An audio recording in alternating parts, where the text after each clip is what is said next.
Hey now. I have an old friend of mine from university days, Mark, with me. Mark, thanks for coming on today. Thanks for having me on, Fitz.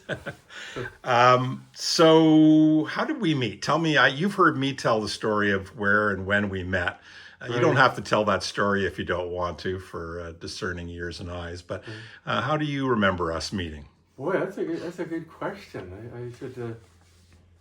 Well, we met at university. I think through Jeff Peterson, and I think we met just relatively short time before we were both going to Europe, and I had arranged to meet uh, maybe in Syntagma Square at the American Express office. I really can't recall, but I think that, and then from there I went to the island of Vios. Yeah, and so I think that is how we met. A brief introduction from Jeff, who knew we were both going to be traveling, thought we would enjoy meeting up together. He wasn't wrong. Yeah, is Um, that right?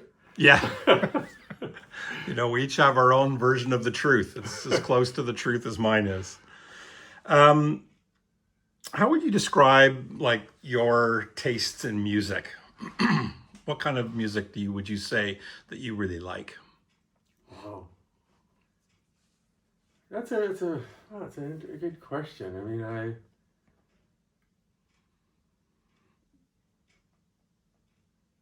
I like a sort of more raw, not super polished songwritery stuff, and sort of punk and new wave. I mean, the very first music that I really liked was the Beatles, and that was absolutely key for so long. And I remember when they broke up, I really can remember thinking I was never going to like any music again, and that sad feeling of not having a favorite band or favorite musician, but managed to sort of transition into Dylan and Neil, and of course the new wave and punk was just a great boon when that came. So it all worked out okay. But I don't know what section would it be in the Or record sections? store? I mean, you've got Okay. some eclectic tastes, so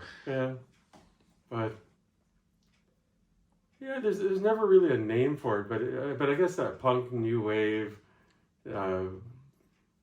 singer songwriter probably. awesome. And what other interests would you say are kind of first and foremost in your life? What are some things that you like to spend your time on?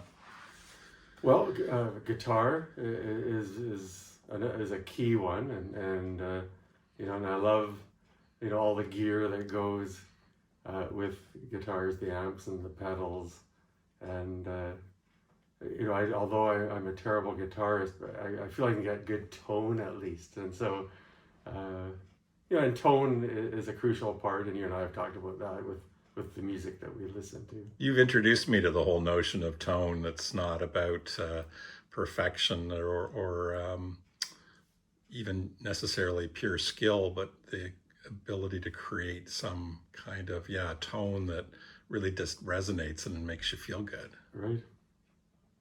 Yeah, no, I agree. And Neil is, of course, awesome at that, and seems always to have unbelievably um, compelling tone. Mm, great. Okay, let's go into the 10 questions. So, what record are you listening to quite a bit recently? So I call this like a front of the pile record. It doesn't have to be a new record, it could be an old record, but just something that you find yourself maybe putting on more often. And before you answer that, you've got a turntable Yes, and you also listen to streaming and CDs, right? right. Tell me a little bit before you answer. Tell me a little bit about like how much do you listen, or what are the conditions for listening to each of those three different formats? Yeah, so I really don't listen to music in the car these days. And so, like lately, I've really been listening to streaming probably on Sonos. If I'm home alone, I would tend to probably listen to CDs or records more frequently, probably.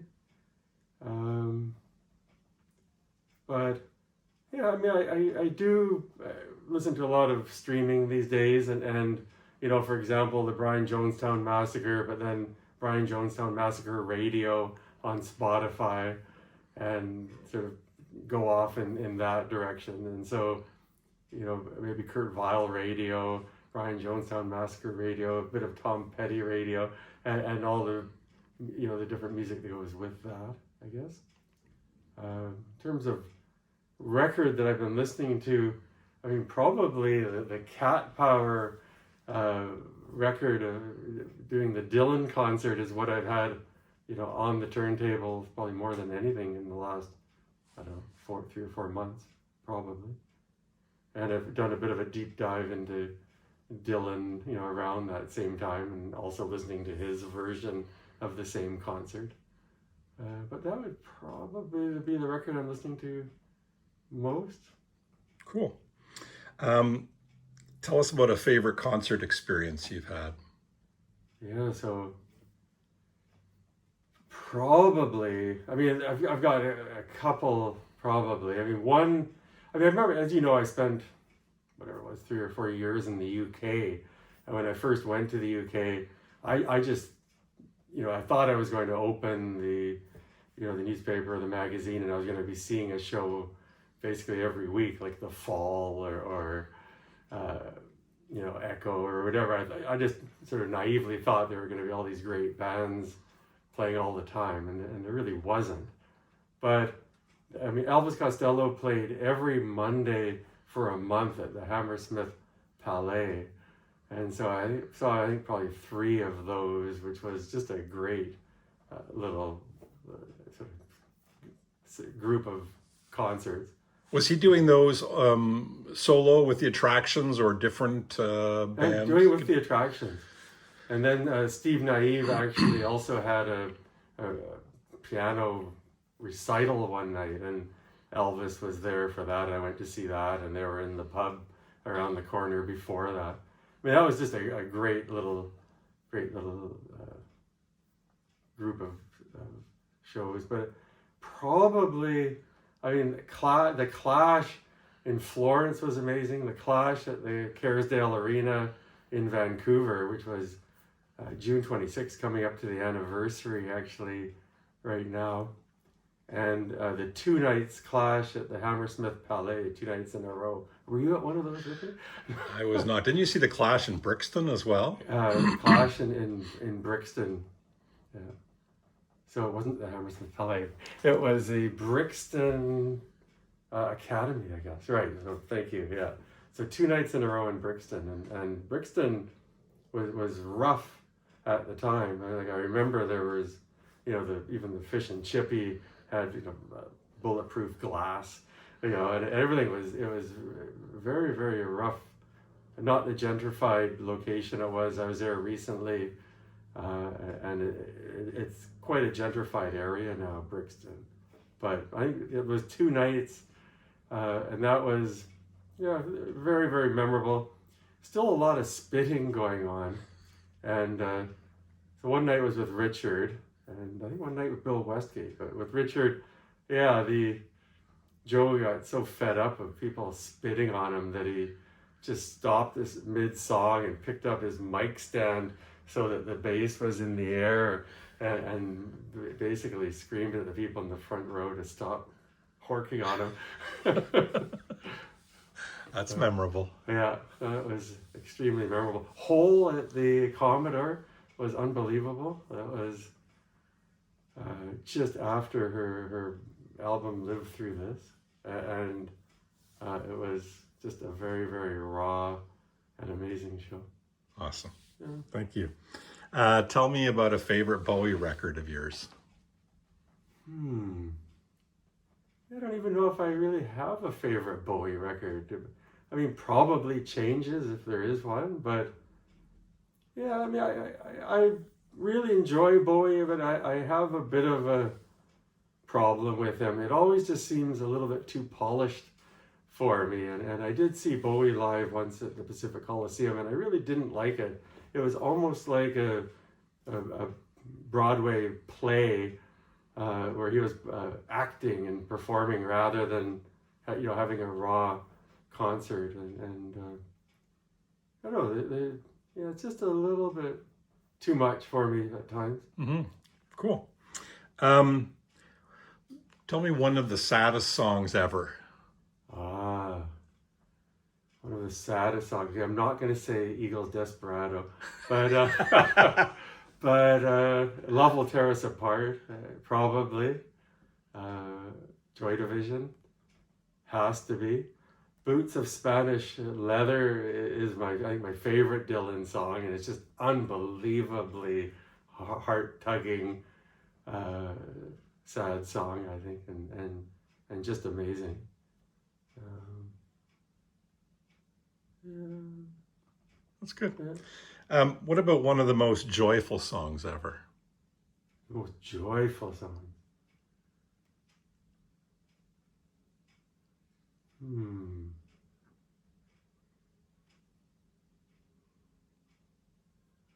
Good question.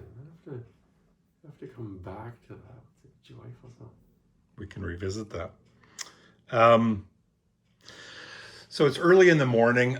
You come down, your wife is out, nobody else in the house. You've got the place to yourself. Again, Saturday morning, so you're not having to go to work. What is a perfect first record of the day?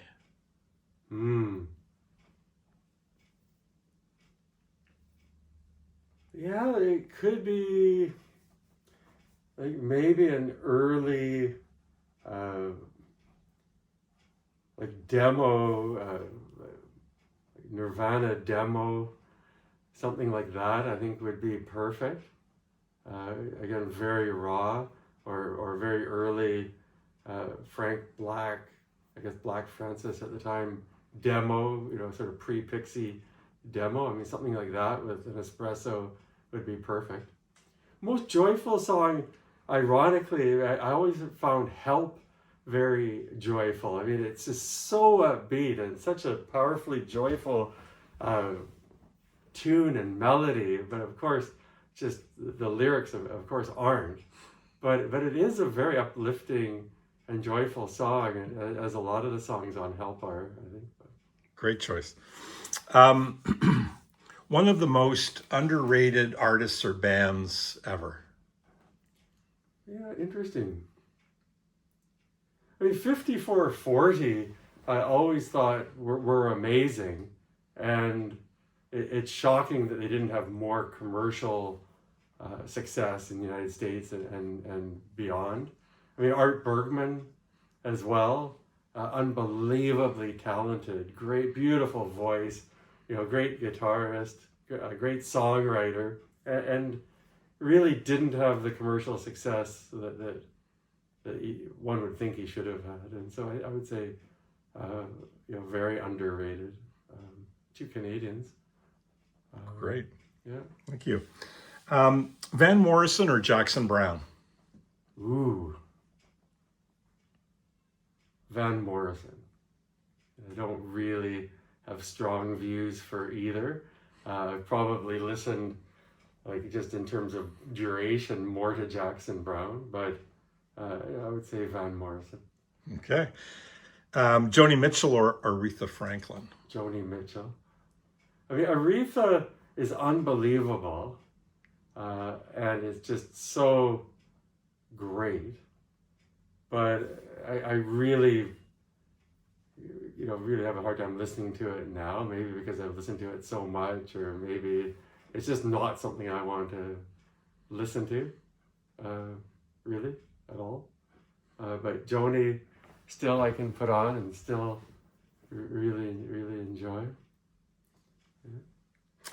Yeah. And the final of the 10 questions is 3 absolute must-have desert island discs that you would take with you.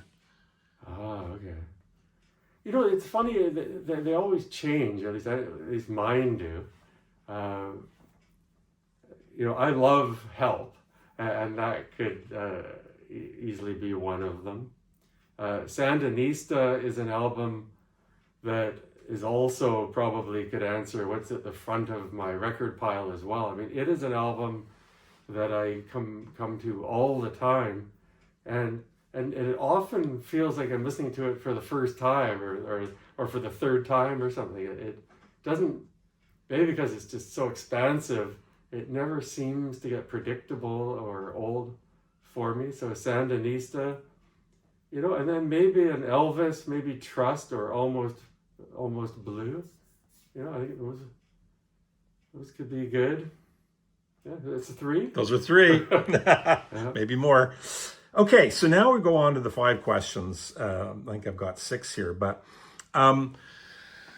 let's imagine that I have the power to be able to drop you into a music scene from the past. And I'll give you a few examples that you could choose from, but you can also pick your own scene. So let's say the Laurel Canyon scene. Neil Young, CSN, Frank Zappa, Joni Mitchell, Mamas and the Papas, etc.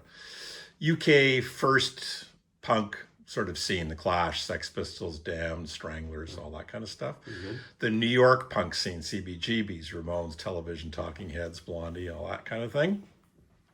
Beatles, Hamburg, 60 to 62. Maybe the Manchester post-punk scene, can expand it from Factory Records and sort of Joy Division and all the way to the Manchester and kind of the Happy Mondays and, Stone Roses and stuff like that. Or fill in the blank. What scene would you most love to be immersed in?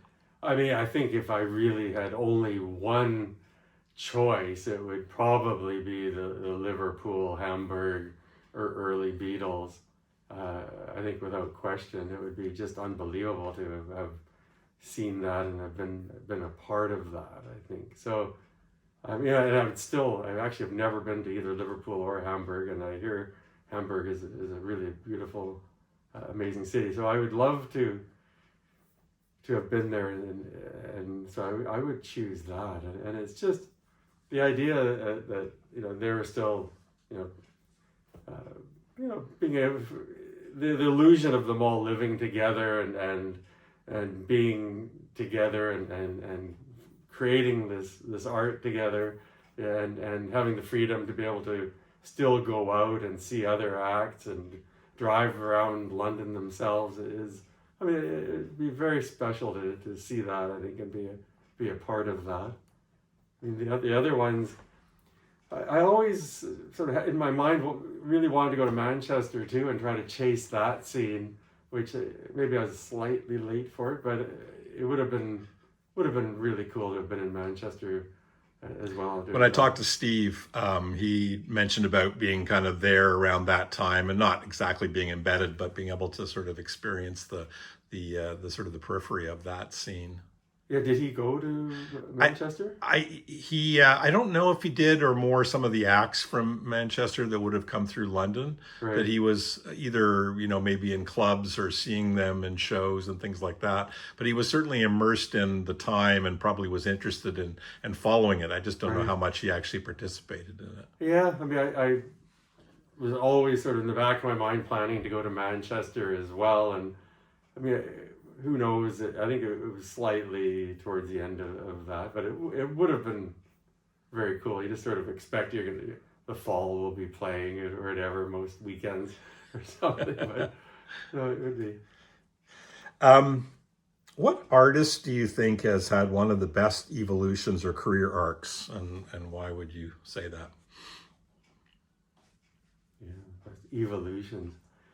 I mean, again, when you I mean, I've got just the obvious choice, which I'll get to, but when you look at the Beatles and their very, very short career, it's absolutely astounding how much they evolved during those few years. And and I loved Rod Stewart, but the fact that he sort of kept that same haircut for 40 years or 50 years, the Beatles really evolved.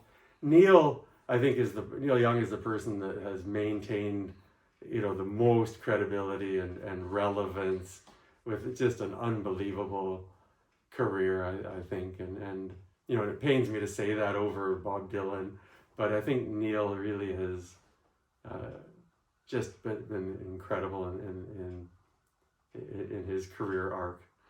Yeah, I was Yeah. listening to a podcast and they were talking about how, Neil's often credited as being the godfather of grunge. And then Hmm. you've got, Harvest and even if you brought in trans and the vocoder thing, you could also argue that he had dipped his toes into electronica.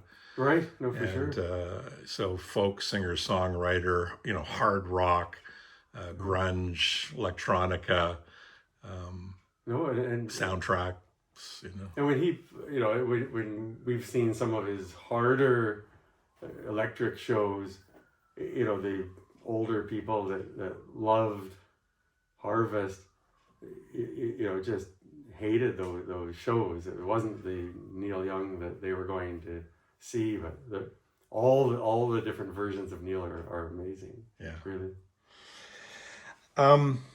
Okay, so a big music promoters come and they want to put on something called the Markapalooza. They basically Okay. consider you to be a huge music influencer, Right. and they basically have given you a carte blanche and an unlimited budget.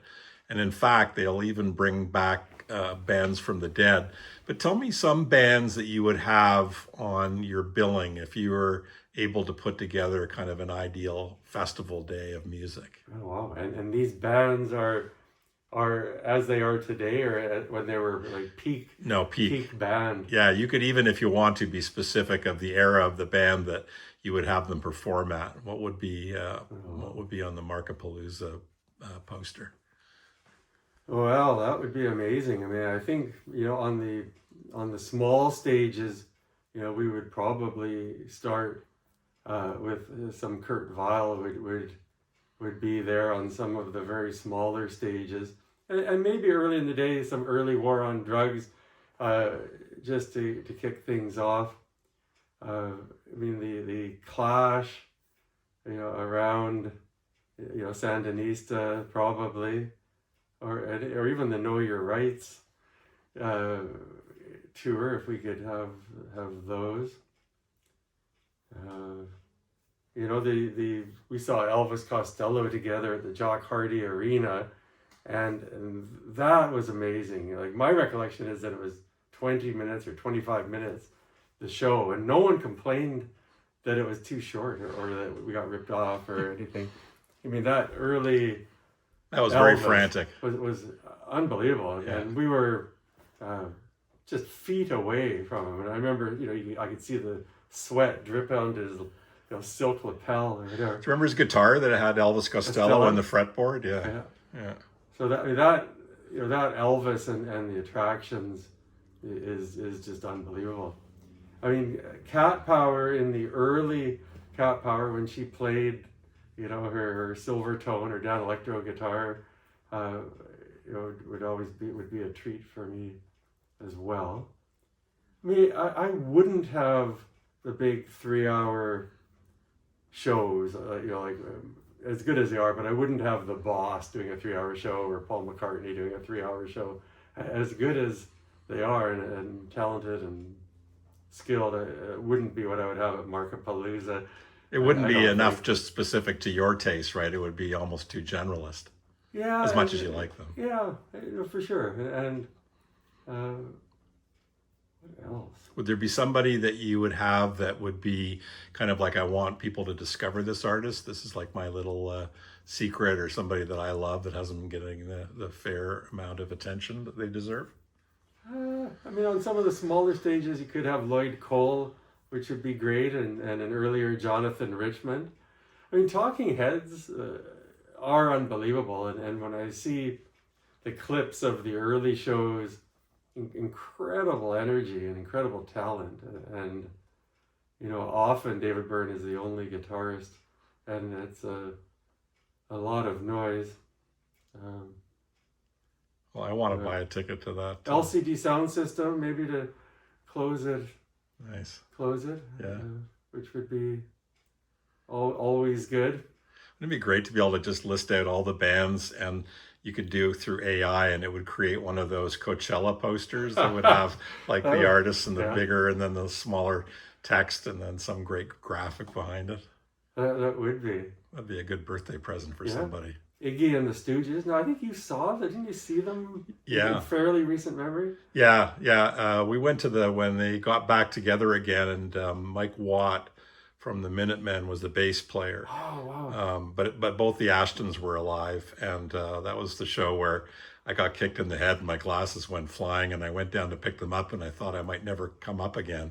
Right. It was a pretty crazy mosh pit. Yeah. Yeah. Iggy, perfect first date show to go to.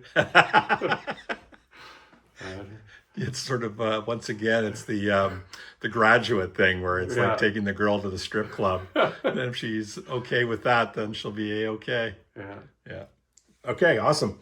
A few more questions. So, couple more questions. So, tell me about a great rock biography that you've read that you really enjoyed. Well, I really enjoyed Dean Wareham's Black Postcards. Just very, very good. I mean, Bob Dylan, is it Chronicles volume 1 or 2? Volume 1. I mean, I recently reread it, and I was halfway through before I actually realized that I had read it before.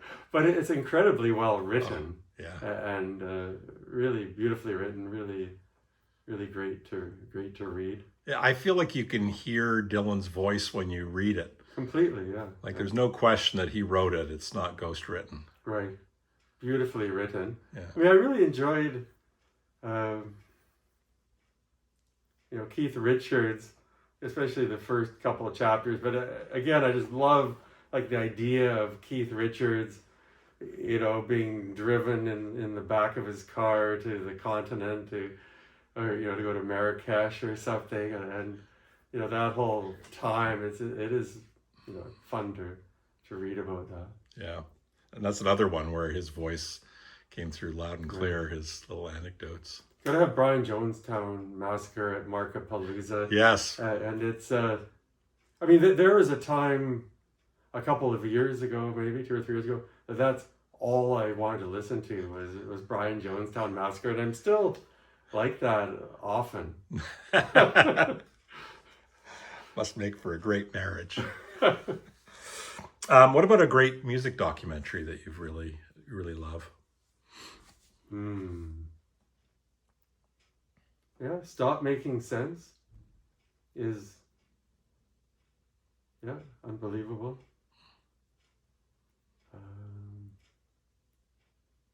I mean, the early Beatles movies are amazing. And as a kid, I just remember you would hear that, or read, I guess, that they were going to be on TV. And it was such an event when Help or Hard Day's Night would be scheduled to be on TV. And those, I don't know, those are great and have a documentary character to them. Great. Okay. And the last question is, what is the meaning of life? Well, love is all you need. That's the meaning. Should we leave it there? Love is all you need? I think so, in terms of the meaning of life. Perfect. Thank you very much, Mark. Thank you, Fitz. We're done.